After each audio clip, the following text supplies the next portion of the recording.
So it's part 2 of our daily. Had to divide this one into 2 parts since it took so long, but we're finally back and we're finally ready. Apologize that this one took so long to get out. I had planned to get home yesterday and record it. Turns out planning on recording right after leaving a Brewfest is a poor idea. Anyway, to the game, we open with Is at Guildgate. This will be our second win if we get there. We've played 2 games so far. We lost the first one, won the second one. If I remember, I'll put a link here to send you back to part 1. Our opponent's only finding colorless land here with the Boundary of the Consoles, which, in order to not have the board be completely clogged up with Thopters, we have to get in for as much damage as we can as fast as we can. We stumble on our turn 3 play though, having nothing. However, now we do get out a Scrapyard Mongrel, which can hit hard, and as our opponent's lands all keep coming in tapped, they haven't been able to actually do anything. Another tap land comes in here, but this time they finally have a card they can play, and it's Blessed Spirits, which at the moment we're really not that worried about, so we're just going to Separatist Void Mage, return it to their hand, in order to keep getting in for as much damage as possible. A quick 6 off our opponent here puts us 2 turns away from victory if we can keep the field clear. And as yet another tap land comes in, as does Kithion,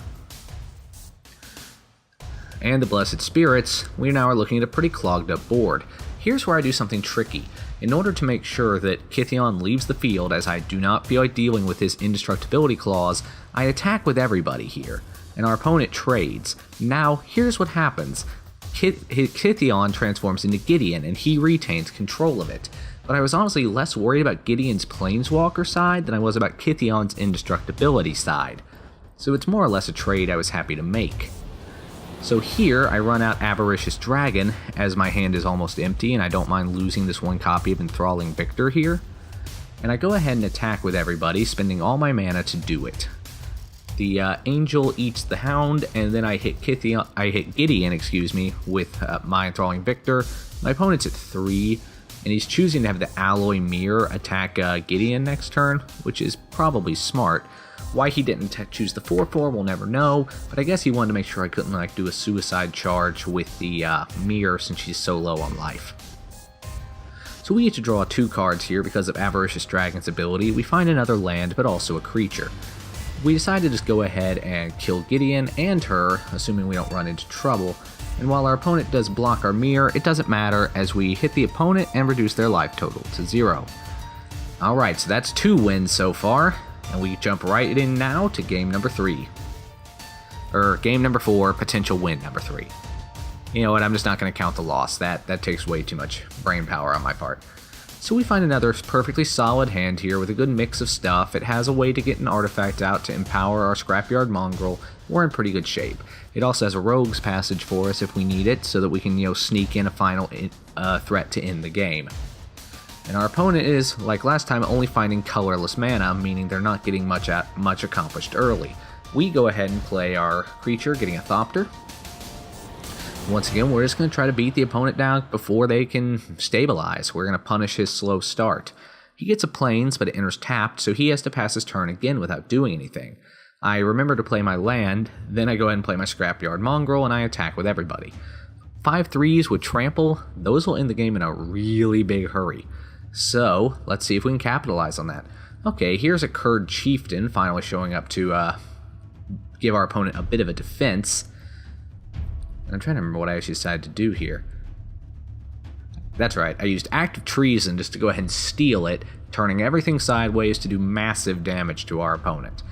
So right there, he just lost more than half of his total life. He's down to 6, and while he's made his creature bigger, he can't afford to attack with it. Oh, and Gruul Guildgate isn't actually a forest, so it doesn't get any of its bonus abilities either. Here, a timely Frost Lynx off the top of the deck taps down his only defender, allowing us to swing in for a quick and easy win. Alright, so that's 3, 1 to go. So if we can get this one, we'll finally be through here. We'll get it done in 5 games, and I can finally get back to recording some other content. So, let's see what we got. Well, we have a very keepable hand with a 3 mana. We have a 3-drop and a couple 4-drops, and by the time we get to turn 4, we should have our 4th land.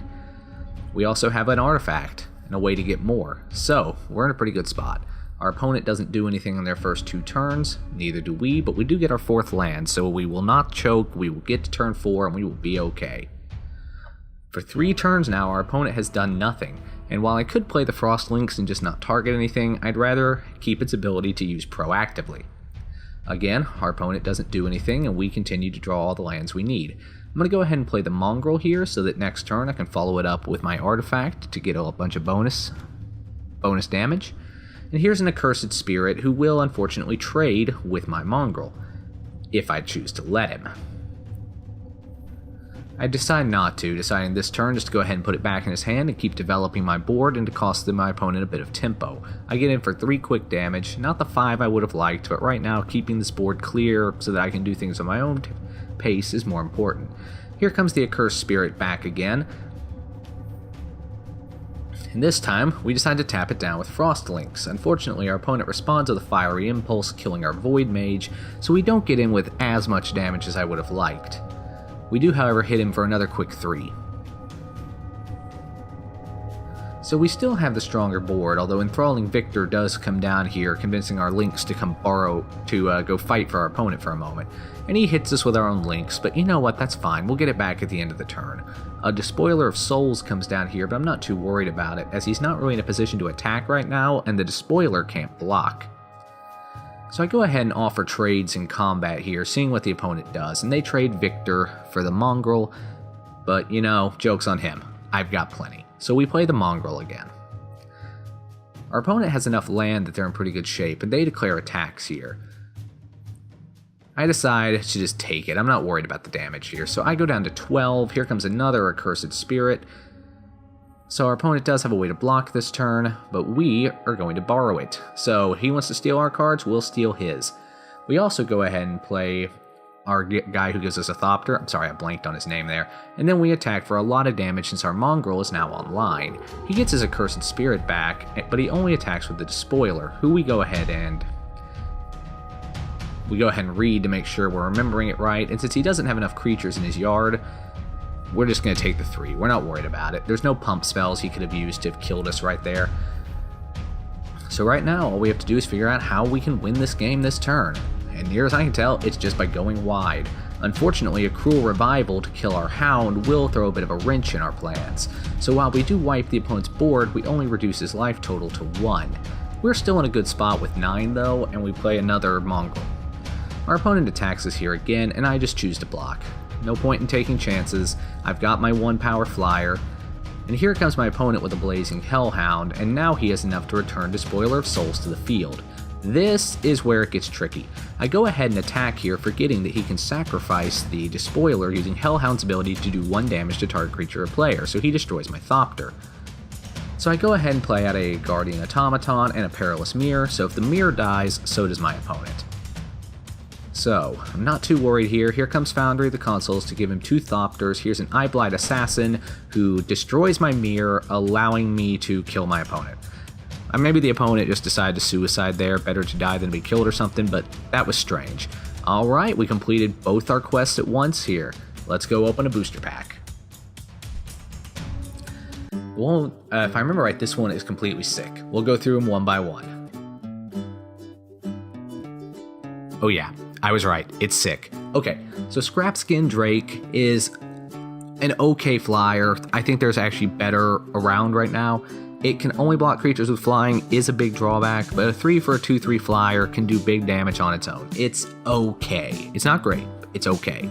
Reeve Soul is great. If you're playing black, you probably want to play Reeve Soul, especially as aggro heavy as this current meta is. What can I say? It's that good. Wild Instincts is that good, but green. It costs a little more, but it lets one of your target creatures get a huge boost of power, and, let's be honest, probably kill an opponent's creature as well. Basically getting you a 2-for-1, and if your creature lives, you can just still attack afterwards, so forcing them to either block with another creature that they'll probably lose, or you can get a big chunk of their life total. It's great. Okay, so continuing down Jesus, this pack is wonderful. Cruel Revival. Destroy target non-zombie creature. It can't be regenerated. Return up to 1 zombie from your graveyard to your hand. I don't have to tell you why 5 mana to just unconditionally murder something at instant speed. I don't have to tell you why that's good. It's just that good. And yeah, the non-zombie clause is there, but let's face it, it hits everything it needs to. Consul's Lieutenant is a wonderful Renown creature that has First Strike, and then once it becomes Renown, is a 3/2 with First Strike, which is a nightmare to deal with, by the way.